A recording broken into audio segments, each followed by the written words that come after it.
But in terms of like, okay, here, guys, publicly talk about this fight together, hype this fight. Andrew Tate is literally going to wear Jake Paul's body like a meat suit. Like he's going to f him so hard, his whole entire body's going to be inside of Jake Paul. Well, I guess we know who Jake Paul's going to fight next. It's Andrew Tate, and he just announced it on his own Instagram, and I'm announcing it here, and I'm going to talk to you guys about a lot of things about this fight, because I want to talk to you guys about how I think Nate Diaz lost this fight, because I think Nate Diaz lost this fight. Well, I mean, obviously he lost the fight. He's not fighting him because he's going to fight Andrew Tate, okay? And the way that we know this for sure is because the way that they announced it is on Jake Paul's own Instagram, and I assume this probably would have been Andrew Tate's also if he still had one, is a clip of the two of them coming together and facing off, which means that they coordinated that together and then posted it on their official Instagrams, which means it's on. That means it's on, dude. That means it's on. So we got a lot to talk about here. Like I said, primarily I want to talk about how Nate Diaz probably lost his fight, and then I'm going to talk about the fight itself. I'm going to talk about something else, like put me on that undercard, son. Who wants it? Give me some YouTuber that people might know that's not very good at fighting, or is like half decent at fighting. I just don't want to lose. I don't want to fight somebody who's going to beat me. I just want to go out there and look like Lomachenko and then put a right hook through somebody's jaw and then stand over him as if I'm Mike Tyson. People are like, bro, that's not really a notable win. I'm like, but it is a win? Yeah. But is it a win? Yeah. It's just not notable, but it is a win. Yeah. Okay. I'm just saying, you can win or you can lose. What was that? It was a win. All right. Well, there you go. Anyway, if you like the content, go ahead and subscribe and ring the bell. All right. Actually, I take it back. Doesn't matter if you like it, because the way that you know whether or not you like it is if you've clicked on multiple of my videos. If you click on multiple of my videos, that means that you are accepting my free content in exchange for, wait for it, a subscription. That's it, dude. Just subscribe. All you have to do is subscribe, and then it's all free. It's like it's the most, like, I put out all the effort. All you do is just consume. You just click one button and we call it square. It's the right thing to do, dude. Not doing that would be like shoplifting from my store, which you could do if you want, but it would be super, super mean. Anyway, all right. So, you know what? Right now, I want to thank a sponsor too. I want to thank Sheath Underwear, and I'm choosing this video for that because I know this video is going to perform. Bobby, that's how much I love you, dog. That's how much I love you. I'm choosing this video because I know it's going to perform. I know it's going to perform. Sheath Underwear is the reason why I'm up like this in the morning, because my package feels good. And if you think that your package can't feel any different based on the underwear that you're wearing, I would challenge you to give that a shot. Everybody knows what Sheath Underwear is now. Okay, I'm not going to educate anyone. That's why I don't do it. I don't, there's a package here, a package here. It's amazing underwear. Go just buy one. Try it for yourself. Use promo code FIRE20, FIRE20. You don't have to. It's just all the bosses are wearing that underwear. Don't you want to be in the boss club? You don't want to be in the boss club, son? Get in that boss club. Sheathunderwear.com. Use the promo code FIRE20. If you email me a receipt that you bought it at realjesseonfire@gmail, I will do something for you. I haven't decided what it is yet, but I'll do something for you. I really, really will. Anyway, all right, so let's talk about this thing. So Jake Paul is going to fight Andrew Tate. It's a huge fight. That's going to be a huge fight. That is going to be a huge fight, dude. That's going to be a huge fight. A huge, huge, huge, huge fight. And the reason that we know that is because those two are quite possibly the two biggest stars in the social media age. Okay? Now, me as a person, a grown-up, like a grown-up person with children of my own, I tend to discount the impact of youngsters, people who are ages like 18 to, 27, right? Like, or 25, whatever, like 18 to 25.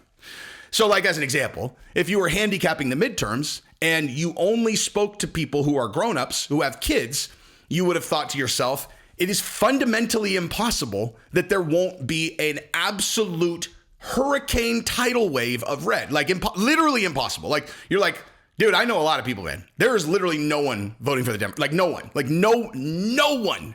Not one person I know, with a couple very rare, very confusing to me exceptions, are voting for those. Like, voting for, it's like, the proof isn't like, look at, nuclear war. Like, come on.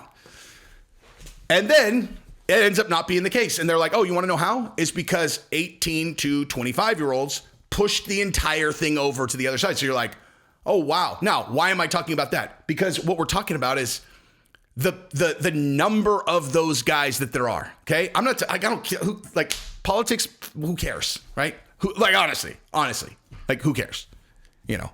who cares? Kind of. But nonetheless, the point is, there's a billion of these guys, dude. There's a billion of these little guys where you're, like, in this case, it doesn't matter what their like worldview is. It just matters like, oh, well, okay, well, what are they going to do? And it's like, oh, they're going to watch this fight, dude. Like, oh, they're going to watch this fight. Believe that. If you're age 18 to 25, Jake Paul and Andrew Tate are a pretty big deal in your world. And those two guys are going to fight each other. Okay. Now, unless the world has fundamentally altered since I was 25 years old, which is not impossible. People wear dresses and they think that's cool now. One of the reasons, actually, listen, maybe I'm wrong, actually. We'll get into that in a second.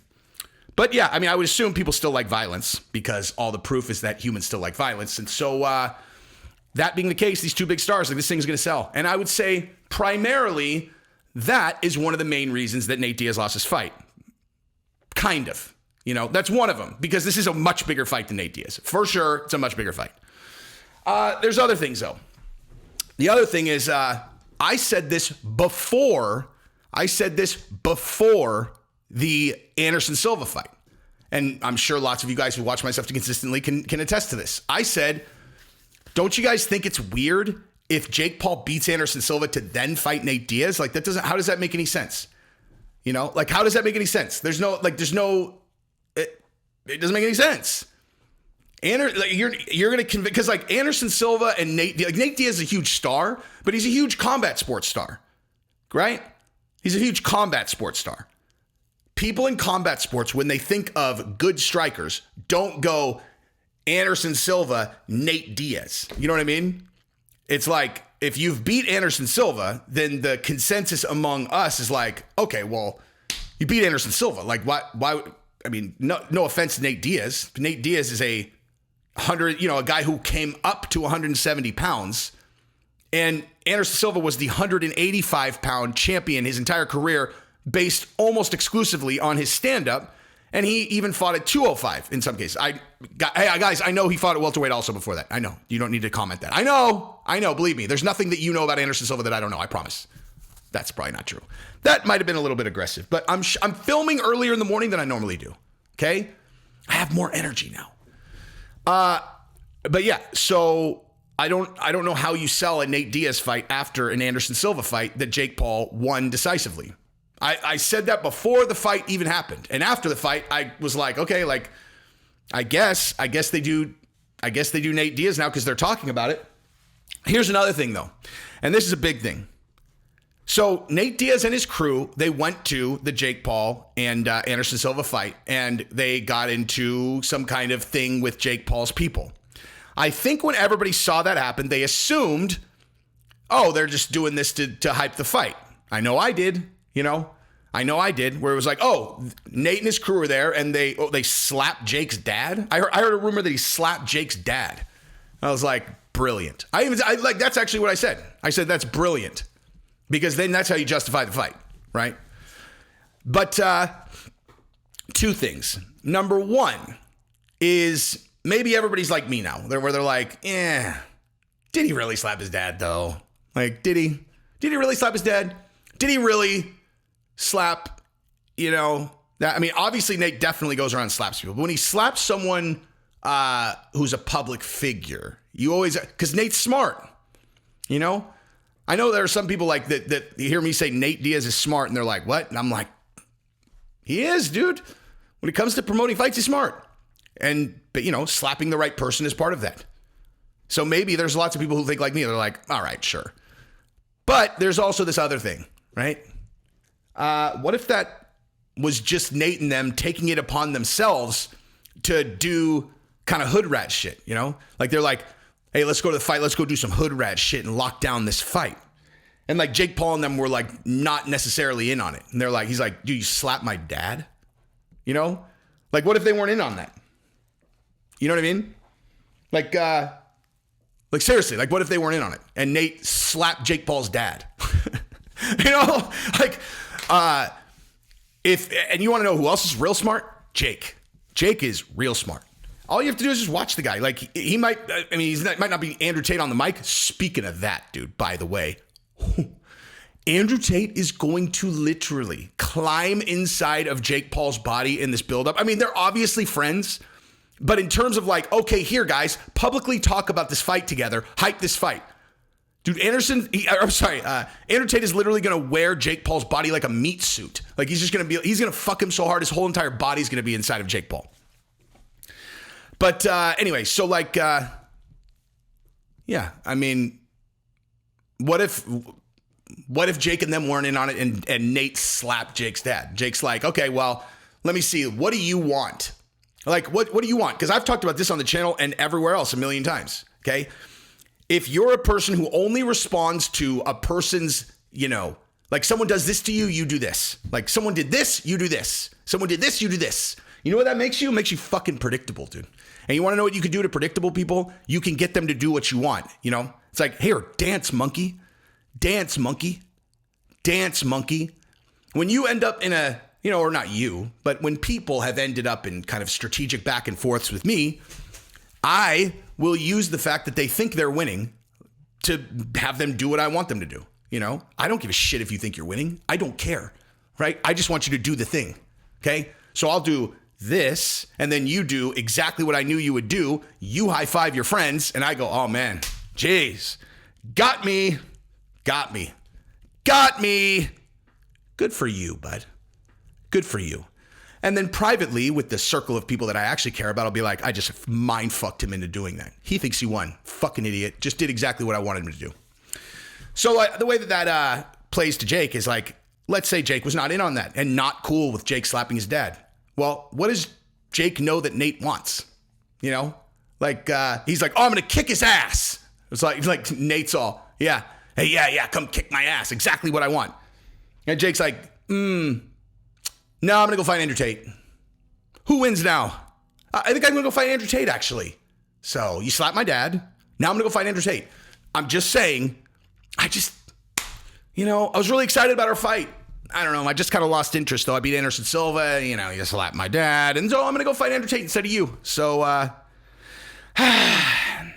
it was great while it lasted. I used you to promote my career.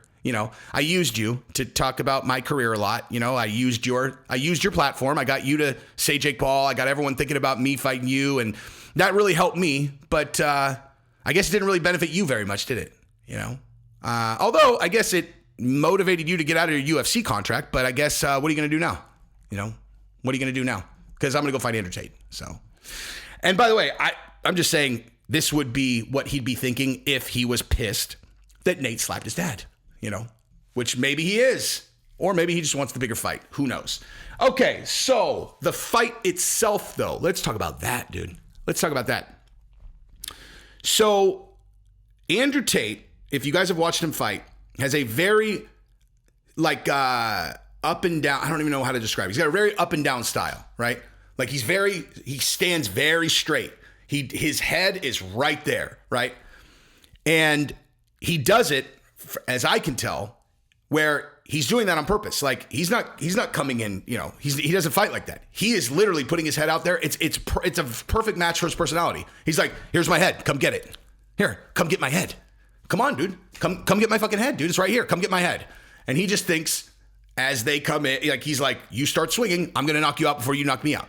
And his record would demonstrate that he does that a lot more than he gets caught, right? I don't even know if he's ever been knocked out in his career.